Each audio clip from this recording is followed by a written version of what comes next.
اننی معکما اسمع و ارا۔ ترجمہ کنز العرفان۔ دونوں نے عرض کی اے ہمارے رب، بے شک ہم اس بات سے ڈر رہے ہیں کہ وہ ہم پر زیادتی کرے یا سرکشی سے پیش آئے گا۔ اللہ نے فرمایا تم ڈرو نہیں، بے شک میں تمہارے ساتھ ہوں، میں سن بھی رہا ہوں اور دیکھ بھی رہا ہوں۔ جب اللہ تبارک و تعالیٰ جل جلالہ نے حضرت موسیٰ علیہ السلام کو یہ وحی فرمائی کہ آپ اور آپ کا بھائی ہارون دونوں فرعون کے پاس جائیں اور فرعون کو اسلام کی دعوت پیش کریں، تو اس وقت حضرت موسیٰ اور حضرت ہارون علیہ السلام نے اللہ تعالیٰ کی بارگاہ میں دعا کی کہ یا الہی، فرعون ایک بڑا سرکش آدمی ہے اور ہمیں اس بات کا ڈر ہے کہ یہ کہیں ہمیں کوئی نقصان نہ پہنچا دے کہ وہ ایک ظالم اور جابر آدمی ہے۔ تو اللہ تبارک و تعالیٰ جل جلالہ نے ارشاد فرمایا کہ تم دونوں فرعون کے پاس جاؤ، اس کو اسلام کی دعوت پیش کرو۔ فرمایا میں تم دونوں بھائیوں کے ساتھ ہوں۔ وہ صرف فرماتے ہیں سایہ مبارکہ سے معلوم ہوا کہ مخلوق سے ایذا کا خوف توکل کے خلاف نہیں ہے۔ توکل کا معنی ہوتا ہے اللہ تبارک و تعالیٰ جل جلالہ کی ذات پر بھروسہ کرنا، اپنے تمام کے تمام امور کو اللہ تعالیٰ کے سپرد کر دینا۔ اور قرآن کریم فرقان مجید کے اندر اللہ تعالیٰ نے جا بجا اپنی ذات پر توکل کا حکم بھی بندے کو ارشاد فرمایا ہے۔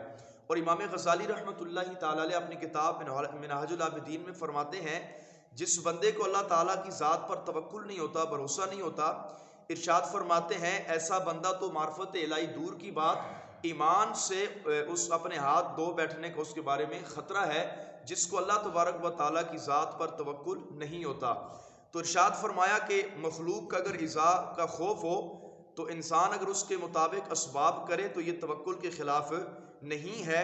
کہ اللہ تبارک و تعالیٰ کے نبیوں نے اللہ کی بارگاہ میں عرض کی کہ الہی، فرعون ایک جابر اور سرکش آدمی ہے، ہمیں اس بات کا ڈر ہے کہ کہیں وہ ہمیں خوف نہ پہنچائے۔ مزید یہ کہ خوف خدا کا مطلب یہ نہیں کہ آدمی دنیاوی موذی اشیاء سے بھی نہ ڈرے۔ اگر یہ مطلب ہوتا تو حضرت موسیٰ خوف کا اظہار نہ کرتے۔ تو جو دنیاوی اشیاء ڈرنے والی چیزیں انسان کو چاہیے کہ ان سے ڈرے بھی، اور ارشاد فرمایا گیا حدیث پاک کے اندر کہ اونٹ کو رسی کے ساتھ باندھ کر اللہ تعالیٰ کی ذات پر توکل کرو۔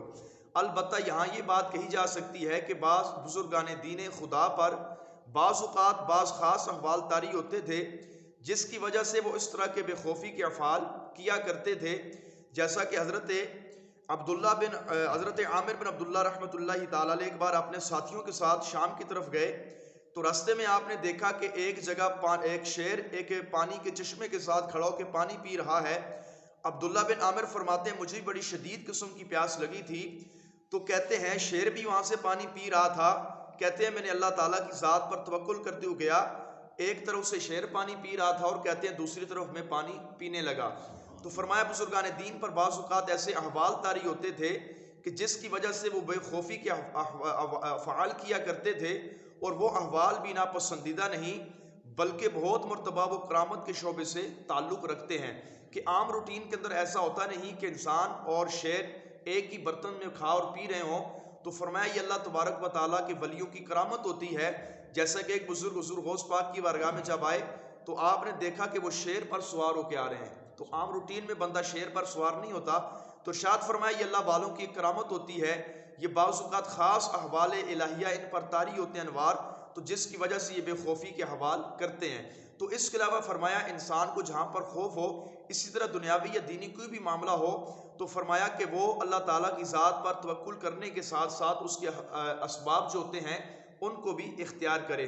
جیسے اب بندہ ایک گھر میں بیٹھ جائے اور کہے کہ اللہ تعالیٰ روزی دینے پہ قادر ہے، اللہ تو بے شک روزی دینے پہ قادر ہے، لیکن رزق تلاش کرنے کے لیے آپ کو کوئی نہ کوئی اسباب بھی ساتھ میں کرنے پڑیں گے۔ اللہ تعالیٰ کی بارگاہ میں دعا ہے اللہ کریم ہم سب کو ہر حال میں اپنی ذات پر توکل اختیار کرنے کی توفیق نصیب فرمائے۔ آمین بجاہ النبی الکریم صلی اللہ تعالیٰ علیہ وسلم۔